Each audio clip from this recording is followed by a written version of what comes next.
দেশের বাজারে চালের পাইকারি দামের চেয়ে ভারত থেকে আমদানি করা চালের দাম বেশি পড়ছে। এতে আমদানিকারকেরা লোকসানের আশঙ্কা করছে। যশোরের বেনাপোল স্থলবন্দর দিয়ে গত 9 দিনে ভারত থেকে 1030 মেট্রিক টন চাল আমদানি করা হয়েছে। বর্তমানে দেশের বাজারে চালের পাইকারি ও খুচরা মূল্য কম।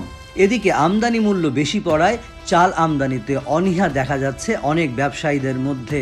আমদানিকারকরা জানান, চালের বাজার স্থিতিশীল রাখতে সরকার ভারত থেকে মোটা চাল আমদানির উদ্যোগ নিয়েছে।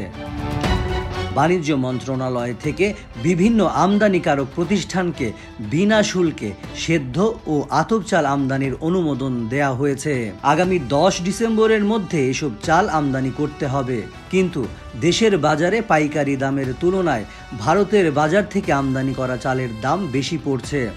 এতে লোকসানের মুখে পড়ার শঙ্কায় চাল আমদানিতে আগ্রহ হারাচ্ছে আমদানিকারকরা। বেনাপোল স্থলবন্দর ও কাস্টমস হাউস সূত্রে জানা গেছে, 18 থেকে 27 নভেম্বর সন্ধ্যা পর্যন্ত 33টি ট্রাকে ভারত থেকে মোট 1030 মেট্রিক টন চাল আমদানি করা হয়েছে। এর মধ্যে 27 নভেম্বর সর্বশেষ আমদানি হয়েছে 105 মেট্রিক টন স্বর্ণা চাল। যশোরের শার্শা উপজেলার চাল আমদানিকারক প্রতিষ্ঠান অর্ক ট্রেডিং 2000 মেট্রিক টন আতপ ও 3000 মেট্রিক টন সেদ্ধ মোটা চাল আমদানির অনুমোদন পেয়েছে। এর মধ্যে 100 মেট্রিক টন সেদ্ধ স্বর্ণা চাল ইতোমধ্যে এই প্রতিষ্ঠান আমদানি করেছে, যার প্রতি কেজি আমদানি মূল্য পড়েছে 51 টাকা। অন্যান্য খরচ 1.5 থেকে 2 টাকা, অর্থাৎ 53 টাকা প্রতি কেজির দাম পড়েছে।